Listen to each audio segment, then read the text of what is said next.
Take two. Good morning, YouTube. It's me, Chris, and you're watching Coins in the Wild. Welcome to the channel this morning. I gotta laugh. I had to do a quick retake on the video. So this morning we have an unboxing video for you. It's the third installment of our unboxing series, and I wanted to make sure that I shared this with you. Truth is I've had this box for approximately a week, but I was out of town and I had to get caught up on some of my personal responsibilities around here, so I thought I'd take a few minutes and go ahead and make this video. Now this is really a double unboxing video. There's a total of 29 coins that I sent out for grading, and it took a long time, PCGS, to get these back. So I'm not sure what the reason for that was, but I'm sure they were very busy. So without further ado, let's get right into our unboxing video. So I'm going to go ahead and try to find a way to open this. And I think I'm cutting through something. So they tend to package these things very well. And there we go. I'm not sure how or why they do that, but it's really...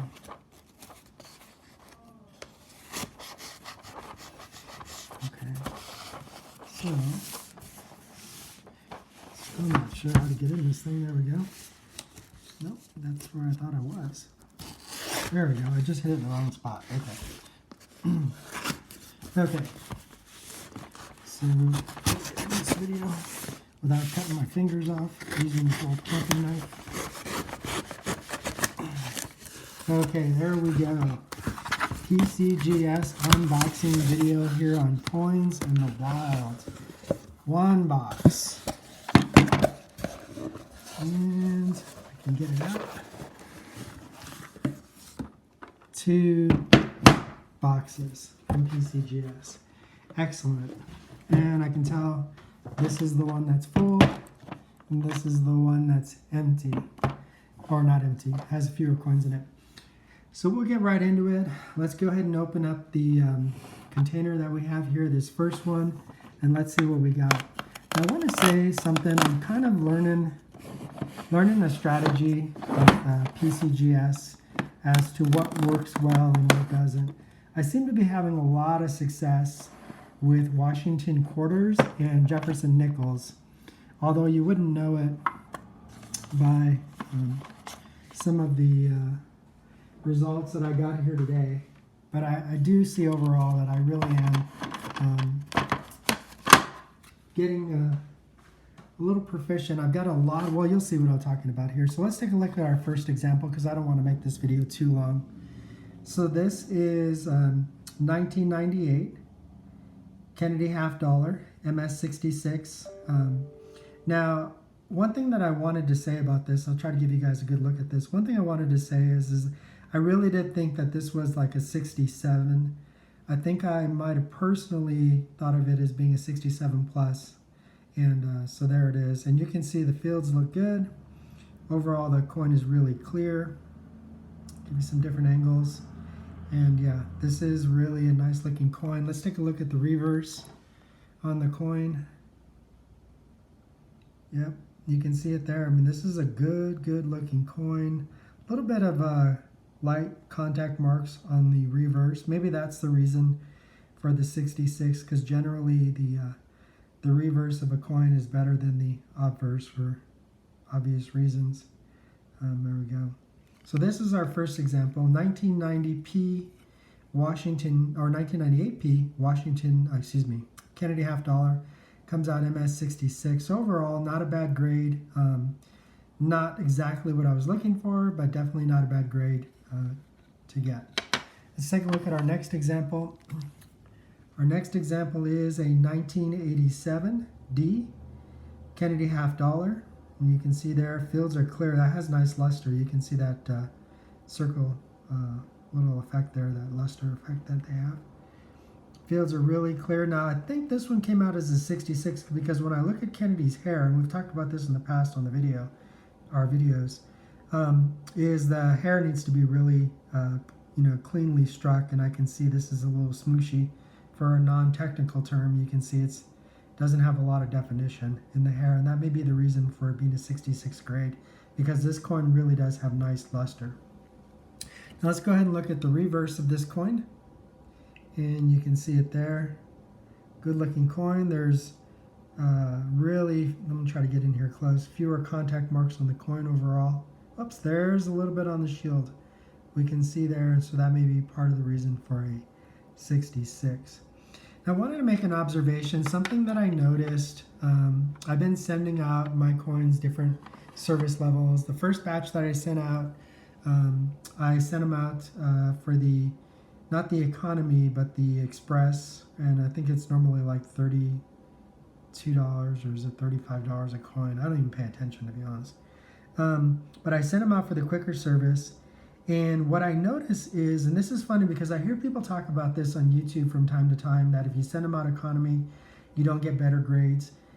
I suspect, it's just my opinion, just my conspiracy theory here on Coins in the Wild, I suspect that actually what happens is that the coins that are sent in for economy are sent to certain graders. And I have a hunch they're less experienced graders, to say the least.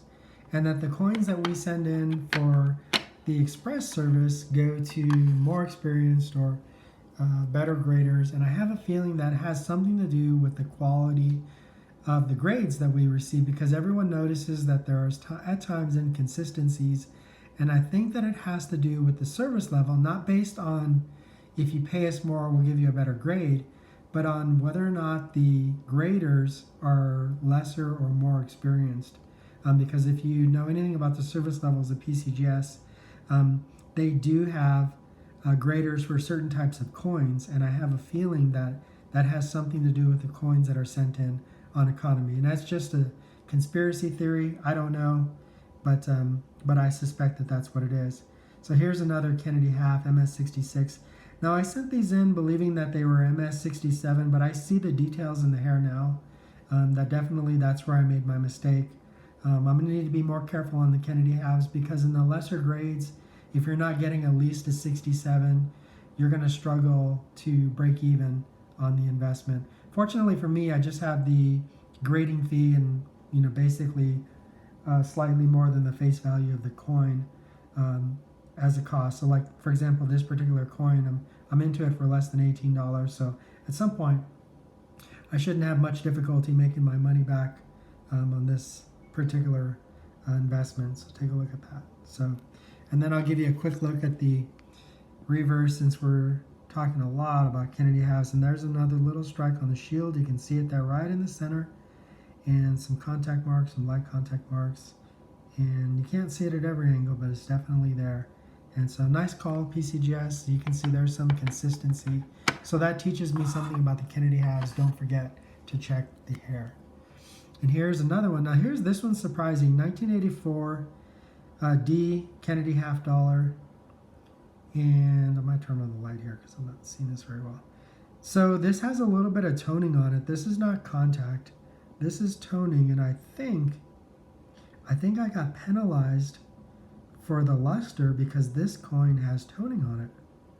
And I'm going to say that that's exactly what happens here, because it's not really struck any differently than the other coins, except that it would have benefited a grade by giving it some conservation. Yep, and there's a little contact mark in the shield. You can see it right there on top. Very, very interesting. So something to learn from this example here, and I'll set this one aside and have a closer look at it, but it's definitely got some toning on it. So now here's a mistake that I made. I wanted to point something out. I sent in these Lincoln cents as a part of the batch, and I could kick myself for doing this. I don't think it was a good idea at all, and this is a good example. So MS67 red, it was one of the better grades, this particular coin, but you know what? When it comes to Lincoln cents, if you don't think it's a 68 or a 69 or a strong candidate for a 69, don't send it in. It's not worth it. It's not going to benefit you at all. Most Lincoln cents are really nicely struck. They're clean. They don't tend to have a lot of contact marks, and it's definitely a bad idea. And I could kick myself for not being more careful. And that, if anything, that I've learned about grading coins in this particular run that we've done the last few months is I need to be more consistent about my quality standards. So I can't blame that on PCGS. I have to be more consistent because I knew better and I sent it anyways, hoping for the better grade. And I think that's what it is. I think PCGS is very disciplined about certain things. And then as collectors, we tend to allow, we get swayed by our emotions or the desire for, for something to grade out instead of being realistic and saying, you know what, it is what it is. And I probably should hold on to this and maybe find another avenue to, part with the coin. And so, or keep it if you're collecting a series. So that's just a thought of mine. Here's another example. So here's a good example. So this was probably 67/68 when I made marks on the holder, the little coin flip that I had put it in, and I was foolish because unless it was 68/69 in my mind, it really wasn't worth sending in. And there's the example of the reverse. All right, so there we go. This is a 1997D Lincoln Cent MS66 red. Now, incidentally, I'm going to be selling a lot of these coins. Kind of want to mention this too on the channel. I got way too many coins. The other day I was looking for some world coins that I had collected. I didn't even know where they are. I couldn't find them. And for some reason I thought, man, I lost them, or maybe, could have dropped them somewhere or something, and they were gone. And I ended up finding them in a box. And so when it gets to that point where you don't even know where your coins are or what you have left in your collection, I've seen things in folders that I didn't even realize I still had. And you got too many coins, and so I'm going to be parting company with some of these lesser graded coins here. All right, so take a look at this. Here's the reverse on the Lincoln Cent. And incidentally, if you've seen a coin in any of these videos that I presented that's of interest to you and you want a deal on the coin, you can have a deal on the coin. It's no problem at all to me because you guys know what I have in them. And plus you're supporting me by watching the channel, so I have no problem giving you a deal on the coin. In some instances I'll even sell it for less than what I've got into it as far as grading fees and things like that, depending on the coin. So yeah, just message me in the comments below and I'll see what we got. So this is the first batch of coins that we're gonna go through. You can see we've got some Lincoln Cents, some Kennedy half dollars, and it's a nice, overall is a nice learning lesson here. And I'm gonna go and take a closer look at all of these coins. I'm gonna tell you that in the second video that I'm about to present to you, which I won't do now, there are some higher graded coins, some Washington quarters, some nice examples, and I'm gonna take some time to do that video later today, and then I'll post it in a few days. But in the meantime, I wanted to share this with you. So thanks again, YouTube, for watching. It's me, Chris. You're watching Coins in the Wilds. Thanks a lot for sticking around for the bloopers and for supporting the channel. If you haven't already subscribed, please subscribe to the channel. Please comment in the section below if you've got any thoughts on any of these coins or any conspiracy theories of your own when it comes to PCGS and NGC. So it's me, Chris. You're watching Coins in the Wild. I look forward to seeing you in the next video. Bye now.